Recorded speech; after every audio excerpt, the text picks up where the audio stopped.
Selamat datang, ikuti saya. Saya memiliki Infinix Zero 3 dan hari ini saya akan membahas unboxing serta melihat sekilas perangkat dan spesifikasinya.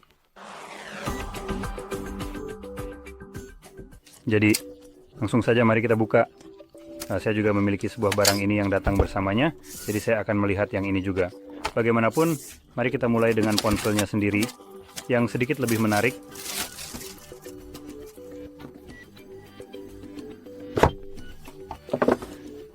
Sekarang, sebelum saya mengangkat ini, saya ingin melihat beberapa hal dari Infinix yang tidak akan pernah saya lewatkan. Kesempatan untuk hanya omong kosong tentang praktik pemasaran yang tidak jelas dan buruk.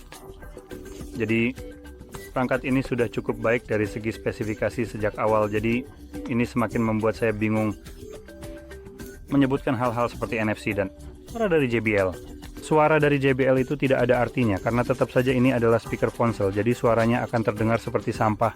Hampir setiap ponsel memiliki NFC, tetapi tidak ada yang benar-benar salah dengan kedua fitur itu. Dimana saya merasa ini benar-benar mengerikan adalah ketika membahas tentang 24 TB. Jadi kita memiliki 512 GB penyimpanan yang merupakan jumlah penyimpanan yang cukup baik. Dan jika kamu lihat di sini dengan teks kecil yang tidak jelas ini, kita memiliki 12 ditambah 12 GB RAM. Sekarang, bagi orang-orang yang tahu tentang komputer, kalian tahu bahwa ini benar-benar omong kosong. Dan bagi orang-orang yang tidak tahu, ini adalah penipuan yang benar-benar menjijikkan. Kamu tidak bisa mengubah penyimpanan menjadi RAM tambahan. Karena yang satu disebut misalnya SSD, yang lainnya RAM, seperti yang kita ketahui, domba jantan sekarang nama ini. Bukankah itu hanya untuk kesenangan belaka? Ada alasan spesifik mengapa disebut RAM dan fungsi tertentu untuk itu. Jadi mengklaim bahwa kamu memiliki 12, ditambah 12 itu omong kosong karena kamu tidak memiliki tambahan 12 GB RAM. Kamu memiliki 12 GB penyimpanan. Merupakan hal yang sama sekali berbeda. Sekarang penyimpanan apapun yang kita miliki di sini, itulah yang mereka ubah menjadi RAM. Jadi sini kita memiliki UFS 3 penghasil penyimpanan. Sekarang jika kamu pernah melihat kecepatan baca dan tulis RAM, dan kemudian beberapa hal yang benar-benar mengerikan seperti UFS 3.1, kamu akan melihat perbedaan yang mencolok dalam kecepatan, yang kemudian akan berujung pada kebodohan mutlak dalam memasarkan satu sebagai yang lainnya. Saya benar-benar benci ini. Tapi bagaimanapun, setelah itu, saya hanya ingin menunjukkan hal itu. Saya benar-benar membenci jenis pemasaran seperti ini karena banyak orang mungkin tidak benar-benar tahu perbedaannya. Mereka akan berpikir, kami punya 24. Mari kita jujur, 12 GB RAM di sebuah ponsel sudah merupakan jumlah ruang yang cukup. Memasarkan ini sebagai 24, itu yang pertama, kebohongan. Yang kedua, dalam kasus spesifik ini, benar-benar tidak ada gunanya. Jadi, setelah itu kita bisa masuk ke perangkatnya. Jadi di sini, kita hanya memiliki dokumen dan apa yang tampak seperti casing dan kaca tempered. Oke. Dan ini juga melengkung. Casing di sini memiliki desain yang cukup bagus. Kita memiliki bagian belakang yang terbuat dari pleather. Di sini ditambah sedikit plastik di bagian bawah dengan tulisan Zero works with GoPro. Saya tidak yakin apa yang benar-benar berfungsi dengan GoPro, dengan casingnya atau apapun itu. Saya pikir kemudian melihat pelindung layar datang dengan perangkat ini. Itu adalah kaca tempered.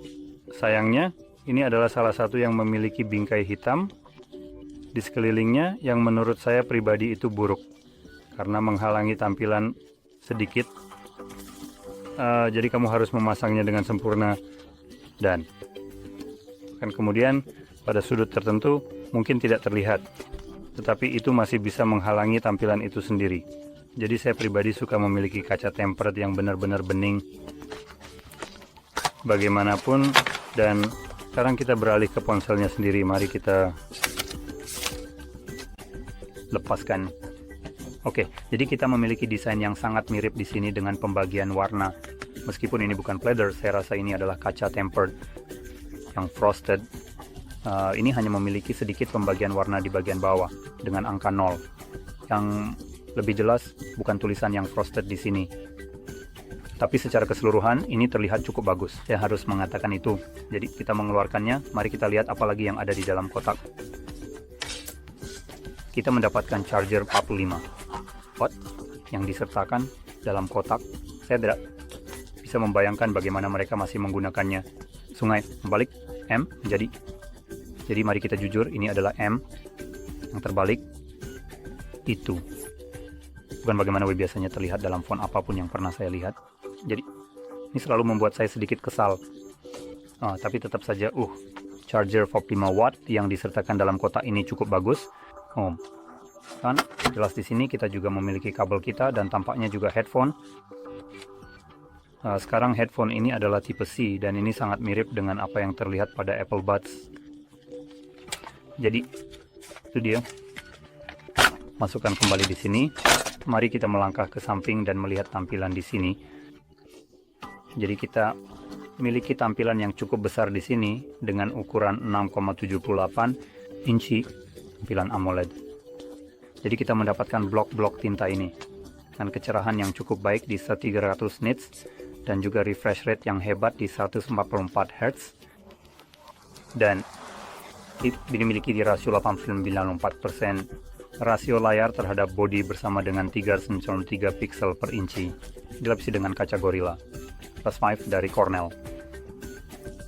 Dan jika kita membaliknya ke bagian belakang, di mana kita memiliki kamera-kamera kita memiliki sensor utama dengan 108 megapiksel f1.8, sensor, aperture, lebar, kemudian kita punya 50 megapiksel f.0, aperture, lensa ultra lebar 120 derajat, dan sensor kedalaman 2 megapiksel, yang hanya kamera speaker sebagai yang ketiga. Dengan kamera-kamera di bagian belakang ini, kamu bisa merekam video dengan kualitas 4K hingga 60 frame, lalu ADP sama, ditambah dengan slow motion 120 dan 240. Lalu di bagian depan kita memiliki kamera selfie yang juga 50 megapiksel f2.5, aperture lensa lebar 21 mm yang akan memungkinkanmu merekam video dengan kualitas 4K hingga 60 frame dan hal yang sama untuk 1080p hingga 60 frame. Jadi secara keseluruhan dari segi kamera cukup baik. Saya rasa resolusi dan refresh rate atau kecepatan perekaman ada di sini. Dan jika kita melihat ke bagian dalam, kita memiliki baterai 5000 mAh. Jadi ukuran baterai yang biasa di sini, pengisian daya kabel 45 watt dengan charger yang disediakan. Tapi ini juga mendukung pengisian daya nirkabel 20 watt, jadi itu cukup keren. Kita memiliki prosesor Dimensity 8200, 12 GB RAM tanpa penyimpanan yang dapat diperluas. Dan seperti yang saya sebutkan sebelumnya, kita menggunakan UFS 3.1 tipe penyimpanan. Sekarang jika kamu membutuhkan lebih dari 256 GB penyimpanan yang ada di perangkat ini, kamu juga bisa memilih opsi setengah terabyte 512 dan 12 GB RAM. Jadi hanya ada dua varian dari ini. Sekarang mari kita lihat apakah ada yang terlewat. Saya rasa tidak. Jadi pada dasarnya kita sudah membahas semuanya dengan memasang casing. Di sini kita bisa melihat bagaimana tampilannya dan itu membuat perangkat terlihat cukup bagus. Saya tidak akan bohong, agak. Nah, kita ambil estetika di sini dan kita memiliki tanda untuk pengisian daya nirkabel. Ini juga bisa bersifat magnetik. Dan kita lihat ini juga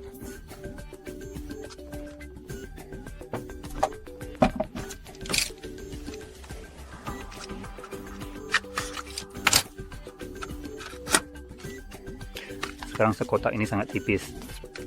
Seperti yang kamu lihat, seluruh kotak ini hampir setebal ponselnya. Jadi saya penasaran bagaimana bentuk charger yang sebenarnya. Dan itu dia. Jadi ini hanya sebuah pak kecil. Dan seperti yang bisa kamu lihat, ini sangat kecil. Jadi mari kita lihat apakah ini menempel secara magnetik. Dan itu menempel. Seperti yang bisa kamu lihat, ini menempel.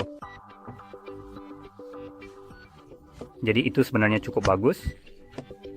Edisi di sini datang dengan perangkat yang cukup keren. Ini sangat minimalis seperti yang bisa kamu lihat. Jadi oke. Suka pendekatan seperti ini. Dengan charger yang super kecil, jelas jika kamu punya charger sendiri, kamu bisa memanfaatkannya. Dan yang spesifik ini, mari kita lihat seberapa banyak, berapa daya pengisiannya. Jadi ini adalah 19. Jadi tidak akan mengisi daya perangkat secepat perangkat ini sebenarnya bisa mengisi daya secara nirkabel. Jadi jika kamu punya charger nirkabel, kamu bisa memanfaatkan itu.